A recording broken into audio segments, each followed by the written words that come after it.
Today's video, we're cruising on Holland America's ship the Prinsendam.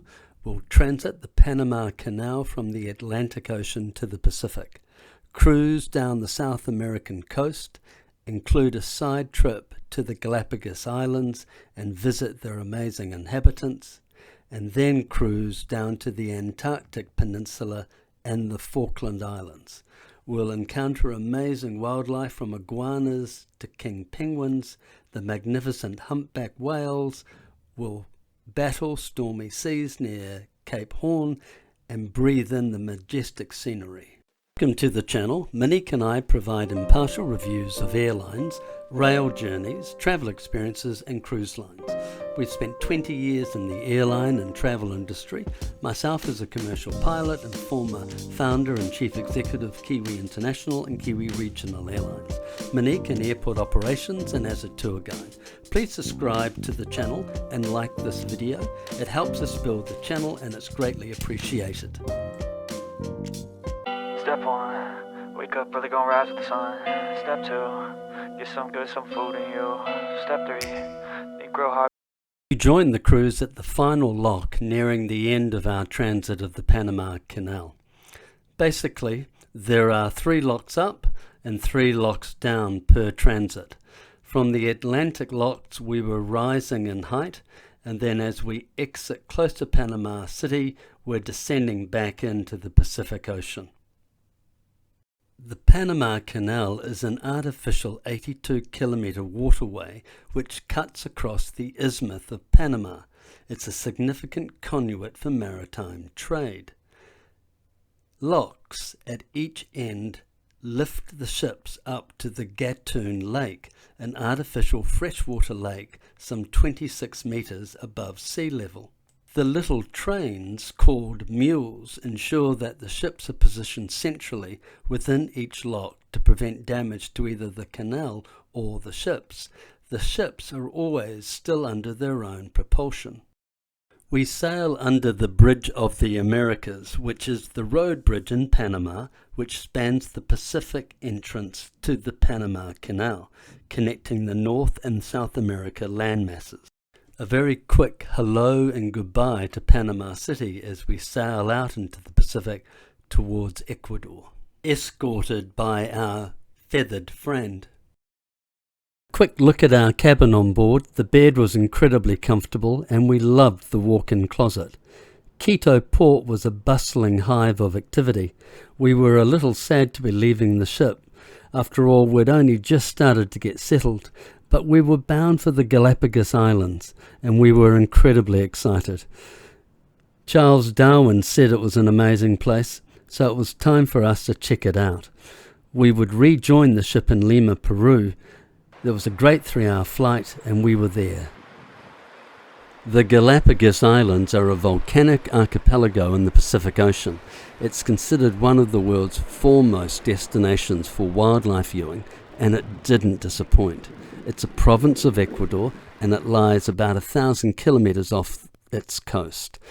I'll do a separate video of the Galapagos Islands, but here's just a taste.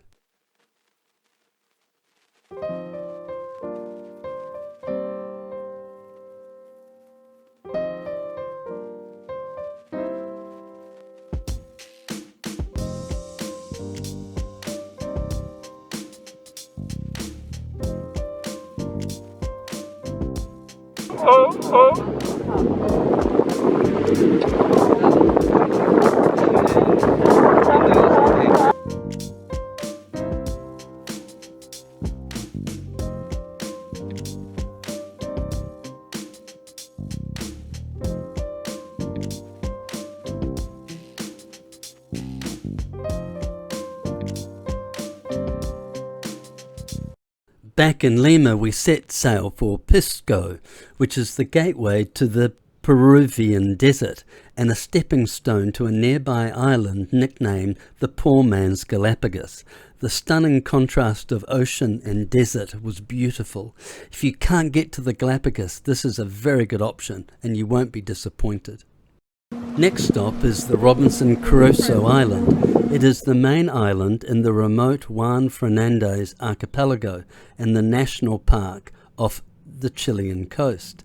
It's known for its dive sites and native wildlife such as the fire-crown hummingbird. Monique and I hiked for a number of hours up to the top of the island, where we were rewarded with a spectacular view. You could easily feel that this was an island of pirates and treasure. To travel through it is to be transported to a Daniel Defoe's fantasy world. The island was renamed Robinson Crusoe Island in 1966 because Alexander Selkirk had spent 4 years alone there.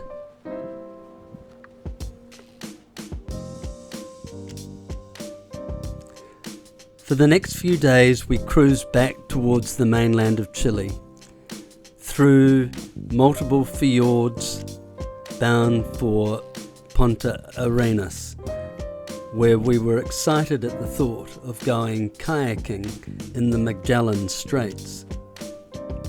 But before the kayaking adventure we had a very important date with a few glaciers. The Straits of Magellan is a navigational sea route in southern Chile. The strait is approximately 570 kilometres. We didn't intend to kayak that much, but it was an amazing adventure. Sailed on towards Ushuaia, Argentina, through Patagonian channels, encountered a few wrecks of ships that didn't quite make it. After a brief stay, we said goodbye to Ushuaia, hello to Cape Horn. The Drake Passage certainly wasn't the roughest sea we've ever been on, but there were high winds. Some of the furniture on board was damaged, but we eventually made our way into calmer seas, and we were greeted by magnificent jumping penguins as we sailed along. I've slowed the film down as much as I can to try to enable you to capture these magnificent creatures. Next stop on our epic journey is the Antarctica Peninsula and its awe-inspiring beauty.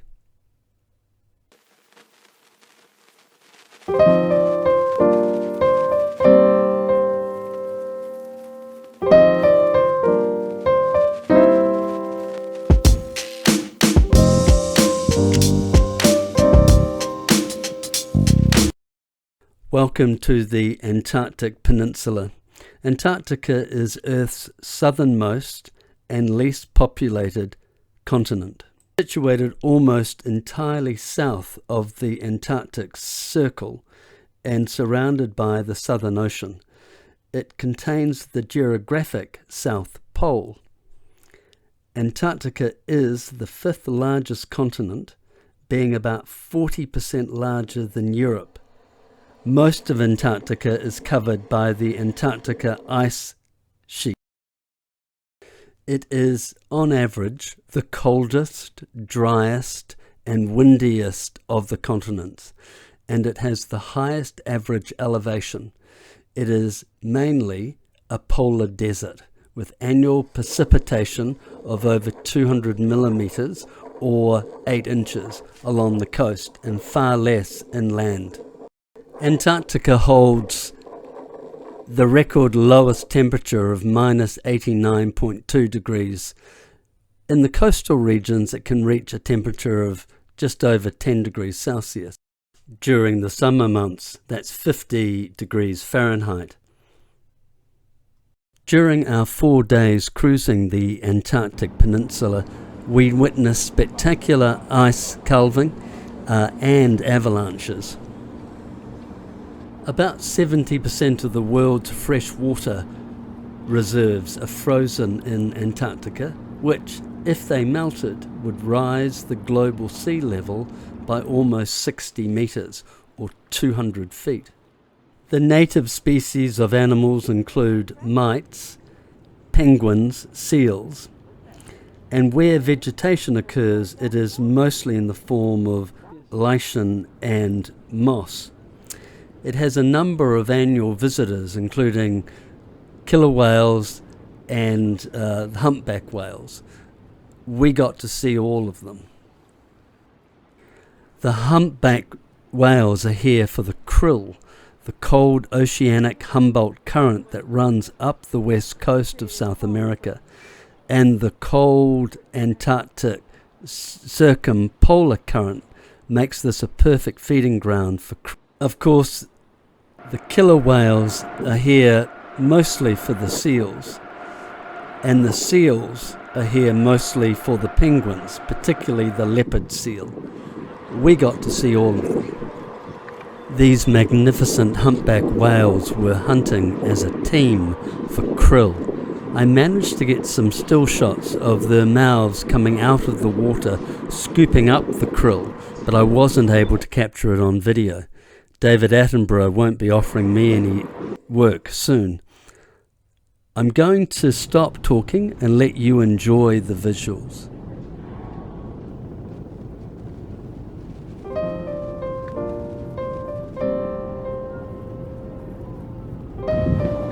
Crab-eating seals, their name is misleading in that they don't feed upon crabs, but their main source of their diet are krill. And in these waters, krill are highly abundant, and they're down.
The Falklands had always been on my bucket list.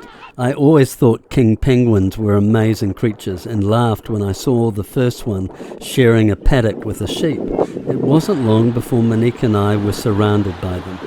The Falklands are a major breeding ground. Thanks for watching. Please like the video and subscribe to our channel.